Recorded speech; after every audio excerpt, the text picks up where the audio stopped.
aqui presentes hoje para mais uma K-Talks. A Quase Infalível é incontornavelmente uma empresa ligada ao mundo da gestão de projetos, porque sempre trabalhamos muito com a Apogep, porque sempre estivemos muito ligados ao mundo da certificação de projetos, porque continuamos a fazer ainda muita consultoria de processo de gestão de projetos e de PMOs. E por isso, nesta nossa edição, decidimos convidar o nosso caríssimo amigo Eduardo Espinheira, que vem cá hoje com um duplo papel. Queres-te apresentar, Eduardo? Então, eu chamo Eduardo Espinheira, essa parte fácil, e é um nome tão invulgar que dá logo para decorar, não é? Ou seja, Espinheira, fantástico. Só que eu tenho, de facto, um personagem que gosto de estar a usar, que é o meu gestor de projeto maquiavélico. Logo tenho aqui uma esquizofrenia controlada do ponto de vista de trabalho, logo nada mal. Eu tenho a sorte de já ter trabalhado há alguns aninhos em gestão de projetos. Eu comecei em 2004, fiz as neiras suficientes para aprender. E depois, a partir daí, fui trabalhando numa quantidade de setores diferentes e com projetos de dimensões diferentes, ainda que tipicamente me chamam quando as coisas correm mal. Por isso, aqueles que vão correr mal são os meus favoritos. Certo. É quando faz sentido, eu lá está. Afinal, não é o gestor de projeto maquiavélico, é o gestor de projeto bombeiro, que era como eu sempre o chamava aí, essa é a secção bombeiral, não é? Exato. Muito bem, então queres-me contar como é que apareceu este teu fantástico personagem do gestor de projeto maquiavélico? Olha, foi em grande medida graças à Apogep, ou seja, houve um evento lindíssimo chamado PM for All, que eu ia participar, porque ir aos eventos todos parece-me super razoável, são sempre maravilhosos, só que surgiu, ao que parece, um problema com uns oradores e à última da hora tiveram ali uma slot disponível. E pensaram em tentar encontrar alguém que fosse louco o suficiente para ir participar numa talk com basicamente 13 horas de antecedência. E eu disse que sim. E na altura, quem me convidou foi através de uma organizadora, mas uma das minhas melhores amigas, que é a Diana Tavares, ligou-me e disse: olha, estás disponível? Consegues? E eu disse: sim, claro. Aquela estupidez natural que nós temos do claro que sim, conta comigo. Bora lá! E ela depois esteve a citar uma das expressões que eu mais gosto de estar a usar, que é: ora bem, o meu plano maquiavélico para conquistar o mundo é... E ela, Eduardo, arranja maneira para essa frase lá. E eu arranjar maneira para isso. E enquanto estava a refletir numa forma de integrar aquela frase e ter piada, lembrei-me então de criar um gestor de projeto que basicamente é completamente fã do Niccolo di Machiavelli e que lhe chama Tio Nico. Tal é o gosto que ele tem. O Tio Nico. Ainda me lembro do Tio Nico estar a dizer isto e depois citava o Tio Nico sempre que podia em montes de coisas. Muito bem. Foi assim, uma diversão. E hoje vamos entrevistar o Tio Nico? Sim, se quiserem, ele é Muito fácil bem. de estar a conquistar. Então, qual é a visão do Tio Nico da gestão de projetos? Um projeto basicamente tem um objetivo muito bem definido e o que me interessa mais é que o gestor de projeto é, acima de tudo, uma pessoa que tem que ser muito astuta, muito a par do realismo político e pragmatismo do ponto de vista da liderança. É importante reparar que um projeto vai correr mal. E para o Tio Nico isso era ainda mais óbvio. Correr mal na altura significava morrerem pessoas, ou seja, era mais direto. E a noção de Estado na altura era muito estranha, já que na altura tínhamos as cidades-Estado, depois uma quantidade de guerras de França, os cardeais todos, papas, tudo naquela altura. Logo, ele estava preparado acima de tudo para isto vai correr mal. Logo, temos que ter um cuidado muito grande em prepararmos para mudanças. Há uma complexidade política e social que temos que estar a lidar. E do ponto de vista de organizações, também há uma complexidade política e social que temos de estar a lidar dentro da organização. E achas que isso não é completamente atual? Eu acho que é descaradamente atual. Aliás, o Tio Nico, grande amigo, o Tio Nico, eu acho que ele foi o primeiro a fazer um manual sobre liderança. Ou seja, ao contrário do que se diz tipicamente, e que nós falamos um bocado mal de isto é maquiavélico, que tem assim aquela conotação negativa, na realidade ele apenas dizia isto vai correr mal, vamos precaver. Ele tinha um cuidado enorme com clássico. Não só, não é? Não, e ele era até bastante comedido. Só que temos que compreender o que era a vida humana na altura. E a vida humana na altura era... Mas o tio Nico acreditava muito que os fins justificam os meios, não é? Pronto. Mais ou menos. E ele Então, advogava até outras coisas. O que ele dizia era: consigo compreender que há situações excepcionais onde os fins podem justificar os meios, mesmo que sejam imorais. Ou seja, ele não era linear do ponto de vista de pá, vamos matar gente e o que interessa é isso. Não, ele dizia coisas... Mas um bocadinho de imoralidade não faz mal a ninguém. Em casos excepcionais, ele considerava que tem que ser. Ainda assim, repara, ele tinha muitas salvaguardas com se vais fazer qualquer coisa, ser prudente e considera que isto tem tudo consequências. Ou seja, a noção de consequências estava muito definida por ele. E ele puxava muito pela noção de bem maior. Só que na altura o bem maior era ter uma sociedade supostamente justa ou a funcionar. Hoje em dia, o bem maior pode ser o projeto que quer atingir. E nós sabemos que de vez em quando nós não fazemos só a melhor atitude de todas. De vez em quando temos que estar ali a ter algumas soluções que são um bocadinho mais fora da caixa e nós sabemos, pá, tem que ser, vamos fazer isto assim. Não é o que nós achamos mais bonito, mas pá, se calhar vai ser mais rápido. A noção é que na altura era mais dramática, não é? Na altura significava... O conceito de compromisso era outro. O conceito de compromisso era outro, não é? Era outro contexto, não é? Ou seja, outro contexto. Mesmo pensamento, outro contexto. Olha, tu começaste por dizer no início que o tio Nico acredita que o projeto é uma coisa muito bem definida. Sim. Então, o objetivo, ou seja, o que é que ele quer estar a atingir, sabendo logo à partida que tinha que ter capacidade e flexibilidade para lidar com as dificuldades que à partida iam fazer com que ele mudasse muito. Mas hoje em dia, muitos dos nossos projetos não são nada assim, não é? Muitos dos nossos projetos, os clientes não sabem bem o que é que querem, para não dizer a maioria. Sim. Pronto. Sim. E nós temos que trabalhar de maneira diferente, não é? Que é do ponto de vista de estratégia, do ponto de vista de trabalho com o cliente, as coisas têm que ser feitas de maneira diferente, de maneira a gente conseguir, em conjunto com ele, levar esses projetos mais mal definidos a bom porto, não é? Sim.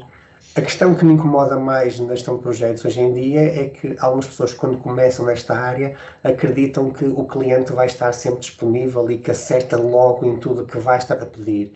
E o que o gestor de projeto maquiavélico, no fundo, dá a entender é: não, eu sei que isto vai correr mal, Claro. sei que está mal definido, tenho que ter capacidade e jogo de cintura para lidar com o que vai mudar. Porquê? Porque vai mudar. Senão não era um projeto, era uma lista gira que eu estava a cumprir. Acho que eu que corrijo muitos exames de gestão de projetos de iniciados, mas das perguntas que muitas vezes aparecem têm a ver precisamente como é que os requisitos estão definidos no início. E 80% das pessoas continuam a dizer que os requisitos estão muito bem definidos no início dos projetos. Portanto, qual é o papel do tio Nico nisto tudo? Porque o tio Nico tem que vir aqui fazer uma revolução que as pessoas ainda não perceberam. E eu acho que até a roupa dele ajuda a mostrar que o mundo não é cor-de-rosa. Não é de todo. De todo. Ou seja, isto vai ser puxado. E eu, por acaso, gosto de advogar muito a função do gestor de projeto como uma pessoa que vai garantir que as coisas acontecem. A questão é que isso implica puxar por uma visão comum. E essa visão comum é difícil de alcançar. Eu posso ter um especialista que não foi consultado, que me vai fazer compreender que aquela visão que nós tínhamos inicialmente não era assim tão execuível, ou então tão correta, tem que ser alterada. Esse trabalho é que é a gestão de projetos. Acho que isso é uma visão idílica de que alguém nos entrega, não é, umas ordens de marcha e nós temos que estar a cumprir aquilo sem problemas nenhuns. Tipo estafetas, levas uma, exato, passas um bocadinho. Vai, faz, estou contigo. Quando a realidade é mais, recebo e, oh meu Deus, isto está completamente indefinido. Só um momentinho. E vou falar deste lado e conquisto as pessoas de toda... Pois, não era melhor assim, está mais perto daquilo que estão a pedir. E andamos neste jogo até ter esta visão comum, garantindo depois que as pessoas sentem que foram consultadas, que é outra questão que o tio Nico fazia constantemente, que era chamar a atenção da importância das pessoas. O que é estranho, não é? O tio Nico estava muito à frente. O tio Nico estava descaradamente à frente. A questão é que nós também só observamos, ou então tipicamente só se fala do tio Nico olhando para o príncipe. Ele escreveu muito mais coisas. E é interessante ver a cultura que ele tinha e o cuidado que ele tinha. Ele escreveu comédias, só para ver o género também. Eu também admito que só li o Príncipe, pronto. Normal, e é giríssimo. Desde com notas de o que é que ele está a falar ali no meio. Que ele tinha estudado clássicos.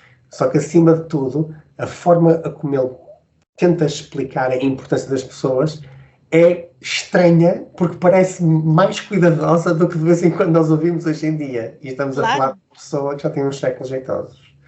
Ou seja, é quase chocante. Ou seja, o envolvimento, o garantir que nós estamos nas trincheiras. Por exemplo, ele advogava que um príncipe devia estar nas trincheiras. Certo. Era o que liderava, por exemplo. Repara como tudo o que nós ouvimos falar dos anos 60, 70, 80, era o tio Nico. Só voltar. Se tu vires, por exemplo, hoje em dia, a educação que as princesas espanholas estão a ter, não é? Que estão precisamente a passar nas trincheiras, não é? É muito curioso e muito interessante, porque a gente vê a filha do rei de Espanha a passar pelos vários ramos das Forças Armadas e não sei o quê. Claro. Portanto, lá no fundo, ele também leu Maquiavel. Leu. Ou então, se não leu, devia, mas está a cumprir. Ou seja, alguém leu e aconselhou. Mas cheira-me que foi mais isso. Alguém leu. Coitado do senhor. Mas há uma coisa que a mim me preocupa sempre aqui no tema dos projetos hoje em dia, e se calhar tem a ver com o tipo de projetos que nós aqui na Quase Infalível fazemos. Nós aqui na Quase Infalível temos projetos que demoram muito tempo. Sim. E, portanto, porque o grosso do nosso trabalho implica gestão da mudança e mudanças de pessoas, nunca é um projeto rápido, nem de quick wins. E os nossos príncipes variam, porque o mundo, eu não tenho só um príncipe, não é? Portanto, aquela coisa do eu vou lá, negocio com o príncipe, falo com as outras pessoas, volto para trás, não sei o quê, não sei o que mais. Eu tenho a corte inteira, não sei se percebes. E qual é que é o conselho do tio Nico quando a gente tem não só que agradar ao príncipe, mas à corte inteira?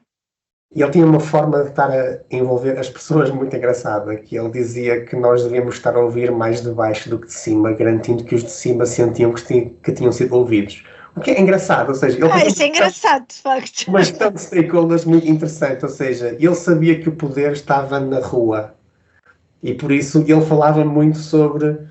Na rua é que eu vou saber o que é que está a acontecer e o que é que deve ser feito, e depois eu tenho que convencer o príncipe do que é que deve ser feito. Super interessante. É muito interessante estar a ver. Só que ele tinha sobre gestão de mudança uma citação lindíssima, que era: não há nenhuma mudança, por mais pequena que seja, que não dê origem a grandes movimentos. O que é interessante, ou seja, ele estava a explicar gestão de mudança há uns séculos atrás, do ponto de vista de se vais fazer qualquer coisa, prepara-te, porque não há pequenas repercussão, mudanças. Não é? Há repercussões sempre.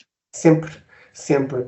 E abre sempre caminho para outras. Ou seja, se tu fizeres uma coisa, um tal quick win em que as pessoas dizem, isto fantástico, isto está a valer a pena, eles depois querem mais.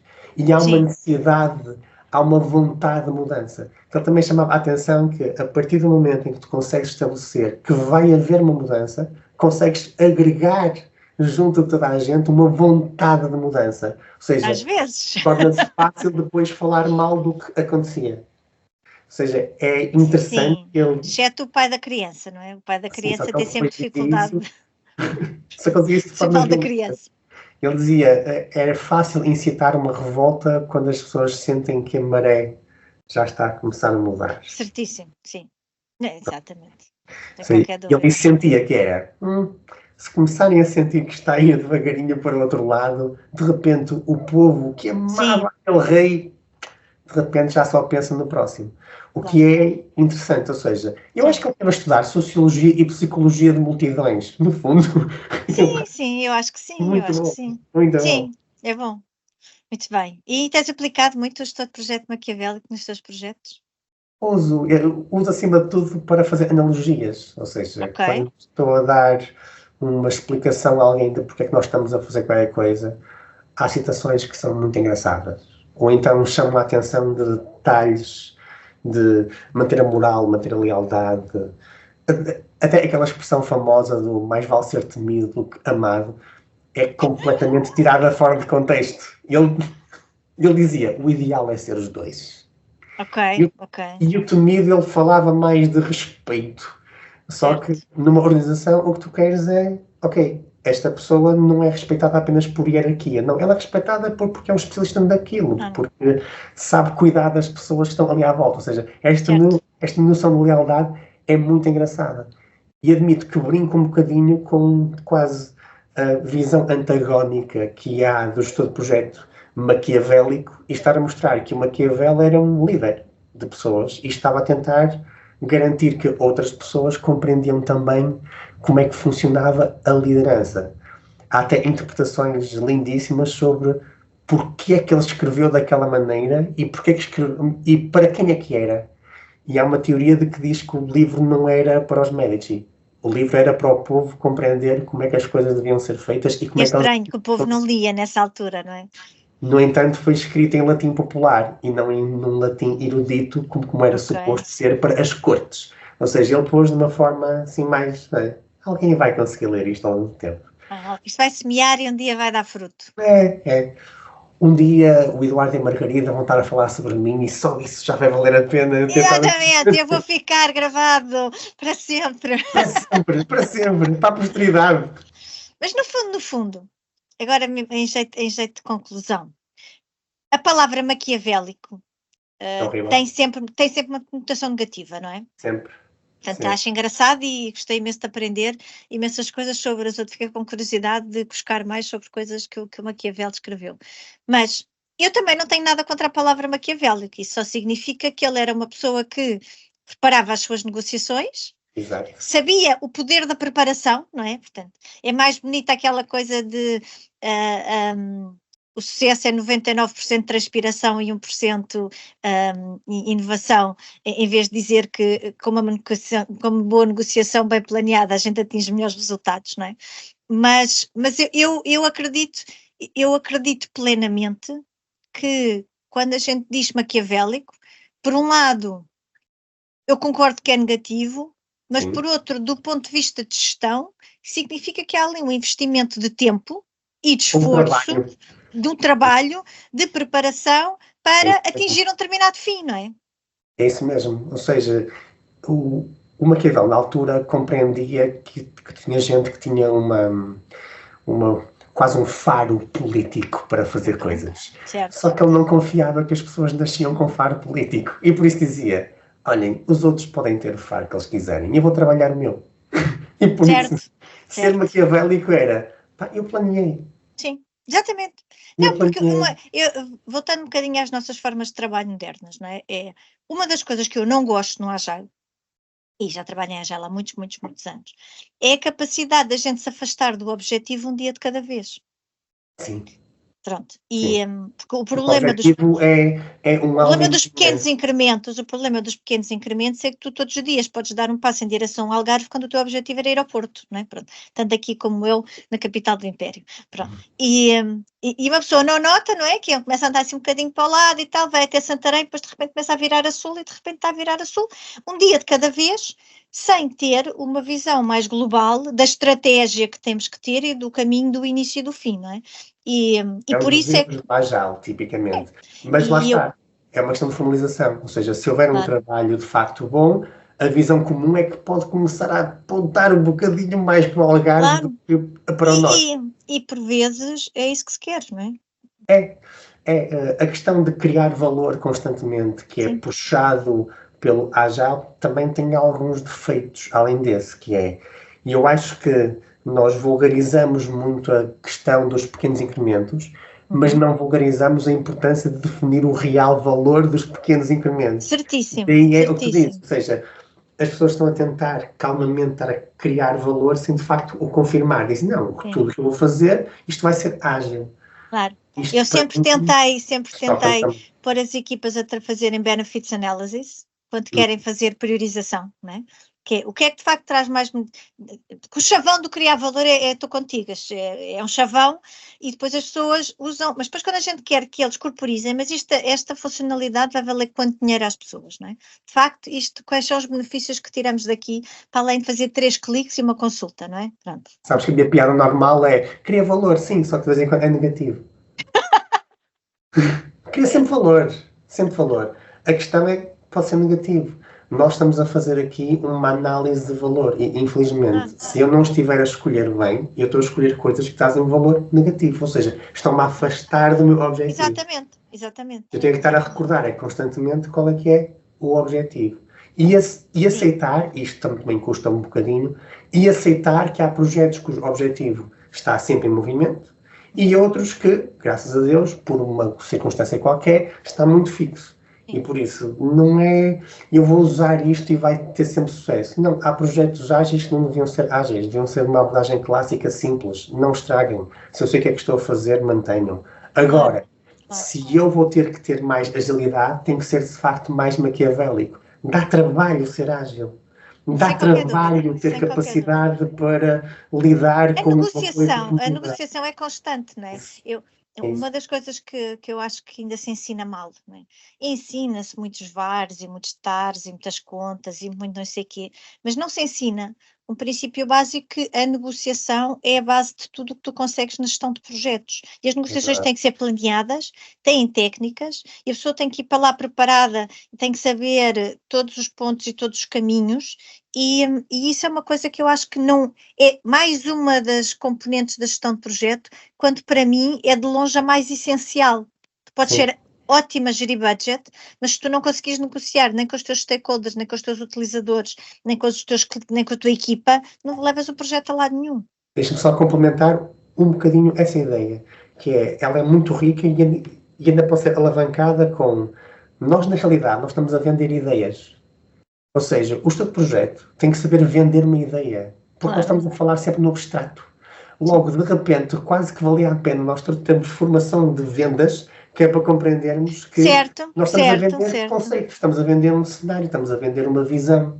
E de vez em quando, vender uma visão significa que eu tenho que adequá-la, tenho que compreendê-la. Ou seja, é não só negociação, como saber exprimir uma visão, que tipicamente não é nossa, que é outro pormenor que temos aqui dos chapéus, que é lindíssimo. Que é, eu estou com o meu cliente, eu estou a representar a minha equipa.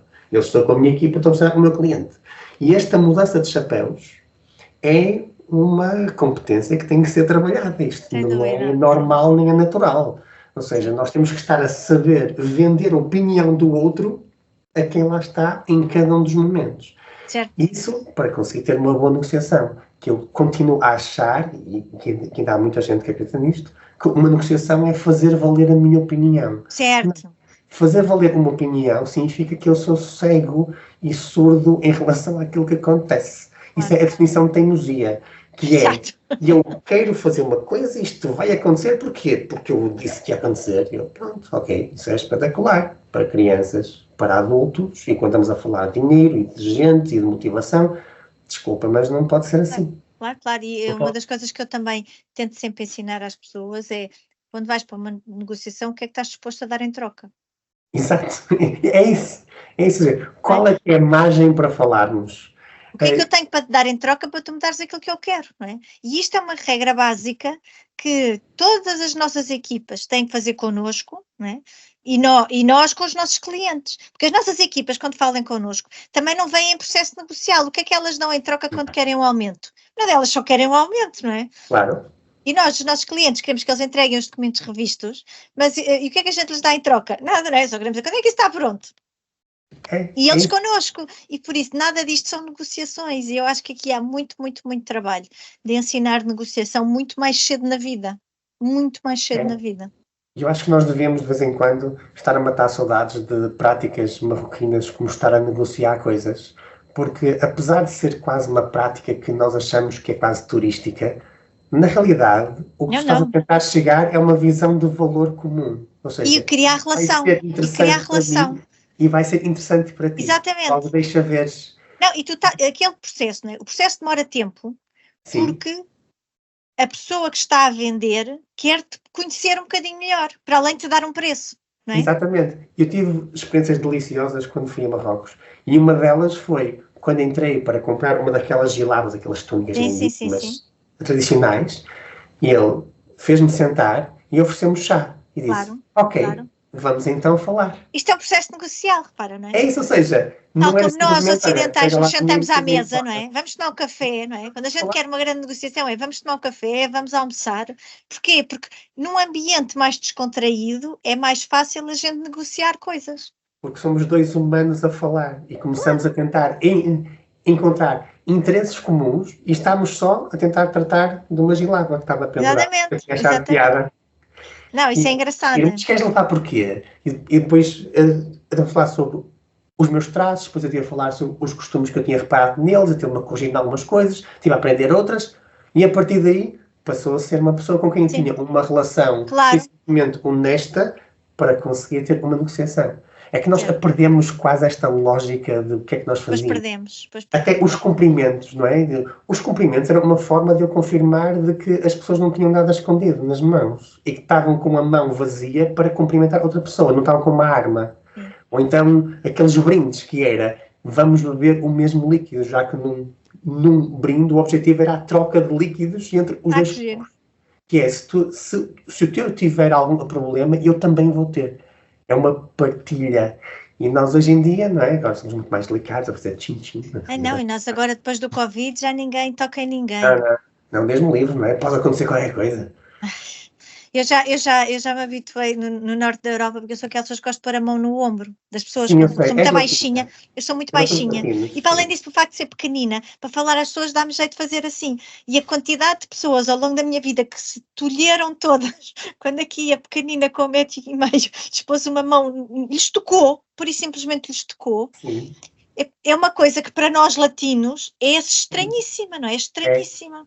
Tal como eles, quando vêm cá e a gente faz uma festa na cabeça das crianças deles, eles acham todos que nós vamos roubar as crianças. Exato, porque estamos a invadir o espaço pessoal deles, que é incrivelmente grande e lato. Só que sabes que há um estudo giríssimo que era, tinham estado a colocar dinheiro no tempo em que havia cabines telefónicas. Então, na cabine telefónica deixavam lá umas moedinhas e depois de passado um tempo, a pessoa que tinha deixado lá voltava e dizia, peço desculpa, eu acho que deixei aqui umas moedas. E a maior parte das pessoas dizia que não, e ficava com o dinheiro que encontrava. Depois passavam a fazer a mesma coisa, só que tocavam na pessoa. Peço desculpa, eu acho que deixei aqui umas moedas. A partir daí, 80% das pessoas diziam que tinham encontrado e davam as moedas todas. Sim. Ou seja, o toque cria uma relação. Voltamos à questão que é... Sim, é um deixar entrar no meu mundo. Eu quero compreender o teu. Deixa-me entrar no teu mundo. E entra também no meu. E a partir daí nós conseguimos ter a tal visão comum e ter uma conversa inteligente. Senão é a minha opinião contra a tua. Quem berrar mais alto ganha. É um choque de titãs e não tem interesse nenhum. Quem grita mais alto ganha. Quem tem mais poder ganha. E não tem interesse nenhum. Sim. E por isso nós tornámos só voz, não é? Íamos para um coro todos, que é para tentar estar a ver quem é que tinha a voz mais poderosa ao longo do tempo. Estava feita e eu aqui esganiçada. E eu também era muito triste neste momento. Se a minha voz estava completamente estragado. E pronto, e assim temos que acabar por aqui. Olha, Eduardo, super obrigada. Espero ver-te nos 30 anos da Apogep, que este ano é ano de aniversário, portanto, já que tens vindo aos eventos, espero este ano encontrar-te. Vou fazer aqui um bocadinho de publicidade, não é que me paguem para isso, mas é dia 13 e 14 de junho, em Coimbra, e lá estaremos para celebrar mais uns anos de todos acreditarmos na gestão de projetos. É mesmo isso. Olha, muito obrigada por teres feito esta entrevista com a Voz Infalível. Beijinhos, obrigada. Tchau.